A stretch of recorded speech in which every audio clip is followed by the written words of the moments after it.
Hoy, 20 de junio, es el Día Mundial del Refugiado. Y para hablar sobre este tema, saludo a Andrés Ramírez Silva. Él es coordinador general de la COMAR, la Comisión Mexicana de Ayuda a Refugiados. Gracias por este espacio para poder platicar en este día tan especial y sobre todo en nuestro país, que históricamente pues ha recibido digamos miles, si no es que millones de refugiados desde hace muchísimos años, Andrés. Muchísimas gracias por la oportunidad. Realmente sí, en efecto, este es un día muy especial.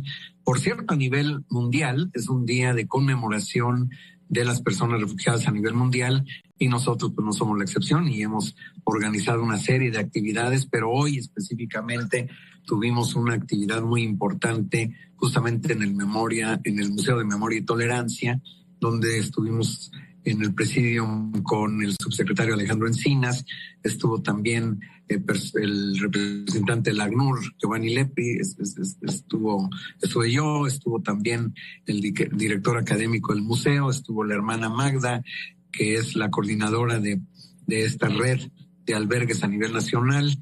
Entonces sí, un evento muy importante donde básicamente tuvimos la oportunidad de expresar con un mensaje de solidaridad y de expresión de toda la situación que se está viviendo a nivel internacional y muy particularmente en México, donde en efecto, como bien dices, pues han aumentado el número de personas que llegan a solicitar la condición de refugiado en nuestro país de manera inaudita. Realmente ha incrementado año tras año y desde que está esta gestión, pues el aumento ha sido sumamente significativo. ¿Cuáles son las características que un migrante que llega a nuestro país tiene que pues presentar para poder pedir un refugio en el país?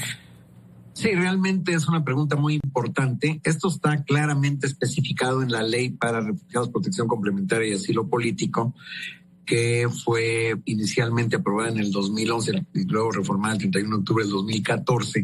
Y allí se establece con toda claridad en su artículo 13, en una fracción primera y una fracción segunda, cuál es la definición de refugiado, para que nosotros podamos basarnos en esa definición a efecto de poder determinar si una persona reúne tales características y es o no refugiada. Para resumirlo, básicamente lo que plantea esta definición establecida ahí en ese artículo 13 es que una persona es refugiada, y esta se basa mucho en lo que establece la Comisión de Refugiados de 1951. Una persona refugiada, sí, por razones fundadas de persecución, se vio obligada a abandonar su país de origen, cruzar una frontera internacional, sea por razones de raza, de género, opinión política, religión, pertenencia a un grupo social. Y estos elementos son los elementos claves para que pueda ser definida una persona como refugiada. Esto está establecido en el artículo 13, fracción primera, pero nosotros tenemos una ley bastante avanzada porque también tiene una fracción segunda donde realmente lo que se recoge son los planteamientos establecidos en la Declaración de Cartagena de 1984, que fue una declaración no vinculante, pero nosotros la hicimos vinculante en tanto que incorporamos esta definición en la legislación. Y eso, lo que establece esa definición, es una definición más amplia que lo que establece la fracción primera. Es una definición que se basa en que una persona refugiada, si se vio obligada a cruzar una frontera internacional por razones de violencia generalizada, por razones de violaciones sistemáticas de los derechos humanos y por razones de graves disturbios del orden público. Entonces, todos estos elementos que acabo yo de señalar son en su conjunto los elementos que definen una persona como refugiada. Entonces, tú podrás ver que sí, un refugiado es un migrante, pero no todo un migrante es un refugiado, sino será aquel migrante que realmente reúne las características que acabo de describir. Así es, y no todos los migrantes que vemos que llegan a estas caravanas, que su intención no es pedir un refugio, sino pasar por México para ir a los Estados Unidos. Esa es otra situación. Bueno, dentro de esas personas, en efecto, tienes tú toda la razón. Muchas de esas personas tienen como propósito ir a los Estados Unidos, pero dentro de esa corriente migratoria en caravanas que pretenden ir a los Estados Unidos, sí hay personas que pueden reunir estas características, nada más que ellos no quisieran ser refugiados en México, sino refugiados en los Estados Unidos, sin dejar de ser probablemente refugiados. Pero hay muchos otros dentro de la caravana y fuera de la caravana que no tienen siquiera estas características y por tanto pues no podrían ser reconocidos como refugiados. Ahora, recuerdo haber platicado hace poco, Andrés, con usted, y hablábamos justamente del retraso que hubo por la pandemia, justamente en poder pues darle trámite a todas las solicitudes de refugio. ¿Cómo está la situación actual? Ya pues a varios meses de que empezaron a bajar los casos de COVID-19 y que pues ya volvimos muchos a trabajar de manera presencial y a hacer nuestras labores relativamente en esta nueva normalidad. ¿Cómo va la situación en la Comar con este tema?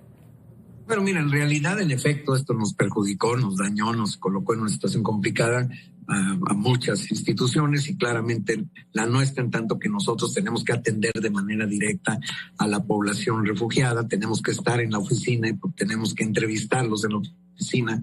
Hubo algunos trámites que fueron suspendidos por la propia Secretaría de Gobernación, como por ejemplo lo que es la obligación de firma. Las personas tenían que venir cada semana a firmar y de hecho todavía está vigente esa suspensión de trámites y plazos también, en tanto que los plazos que nosotros tenemos para resolver aún sigue suspendido, en tanto que si bien es cierto, la pandemia bajó de forma ostensible este año y sobre todo en estos últimos, que será 15 días o 3 semanas, ha venido subiendo mucho también. Entonces hay una situación un poquito complicada con el tema de la pandemia porque hay altibajos importantes y las grandes concentraciones de personas son justamente las que hacen más proclive el contagio y nosotros lógicamente pues tenemos que proteger a las personas y a nuestros propios servidores públicos para que podamos atender de mejor manera a las personas que pretendemos proteger. Sin embargo, el tema ya no es tanto la pandemia. Ciertamente, como bien dices, cuando menos ha bajado mucho el nivel de riesgo o el nivel de peligrosidad, sobre todo por el tema de las vacunas. O sea, sí ha incrementado notablemente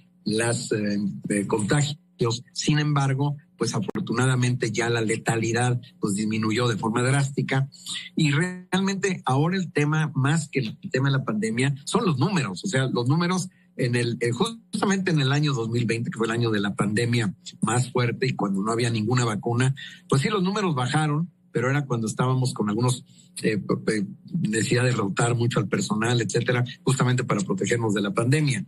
Pero el año 2021 se rompieron todas las marcas y llegamos a 131,000 solicitantes de la Condición de Refugiado a lo largo de todo el año, que ha sido una marca histórica, tanto que se colocó a México en el tercer país a nivel mundial con mayor número de solicitantes de asilo. Y este año 2022, al cierre de mayo, nosotros tenemos del orden de 20.2% más solicitantes que los que tuvimos al cierre de mayo del 2021. Entonces el tema central ahora no es tanto la pandemia, como bien dices, en tanto que eso, pues mal que bien se va sorteando, sino el número de personas que es sumamente grande. Y claro, nosotros tenemos una capacidad limitada y de repente pues te llegan muchísimo más personas que las que podrías prever y tienes que atenderlas y en una situación en la que pues lógicamente los tiempos pues se alargan porque pues entre más gente hay pues tanto más complicado es poder atender a todas estas personas. Sin embargo, nosotros hemos hecho un enorme esfuerzo de poder incrementar nuestra productividad, de reducir los tiempos, de mejorar la forma en la que nosotros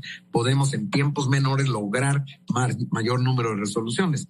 Y eso pues sí hemos avanzado mucho, pero definitivamente los números son tan grandes que siempre vamos a la saga, porque bueno, es una situación en donde además tengo que resaltar que el año pasado, que fue el año récord, tuvimos personas a solicitar la condición de refugiado de 110 nacionalidades diferentes de todos los continentes del mundo. Y este año tenemos solamente en 5 meses, es decir, al cierre de mayo, pues 102 personas de 102 distintos países de origen de también todos los continentes del mundo. Entonces el reto es muy grande, hay problemas de lengua, de traducción, etcétera, porque no son gente, todo el mundo de habla hispana, sino que de diversas lenguas. Claro.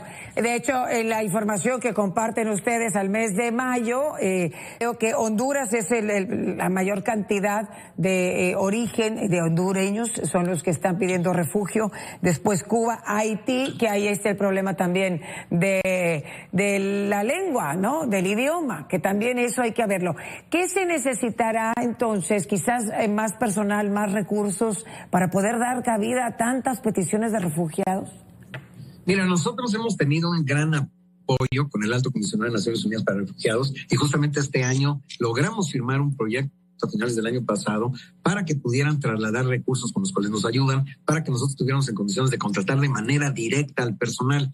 Esto empezó a cobrar vigencia desde abril y está funcionando muy bien. Al mismo tiempo, el propio secretario de Gobernación a mí me asignó el encargo de la Comisión de la Frontera Sur, con lo que también he podido estar trasladando a nivel de comisión, personal de la Comisión de la Frontera Sur a la Comar. Estas son algunas ayudas importantes que nos han podido ayudar. Sin embargo, son insuficientes porque, pues, como te digo, siguen incrementando los números y es el cuento de nunca acabar. Y sí, definitivamente, pues necesitaríamos no solamente los grandes esfuerzos que estamos teniendo para acortar tiempos y hacer más eficiente nuestro proceso de determinación de la condición de refugiado, métodos simplificados, métodos fusionados, distintas formas técnicas que nosotros hemos podido encontrar con el apoyo y la asesoría del Alto Comisionado de Naciones Unidas para Refugiados, sino que también, pues sí, un apoyo de recursos adicionales, pues, lógicamente podría ayudarnos para poder fortalecer nuestra capacidad operativa ante esta avalancha de personas que siguen llegando.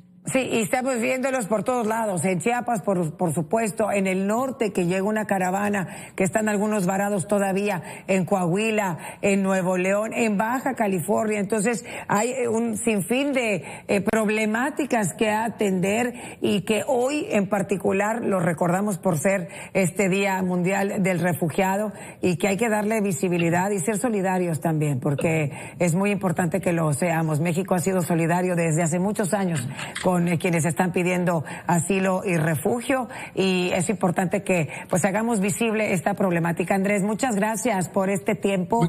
¿Algún mensaje final?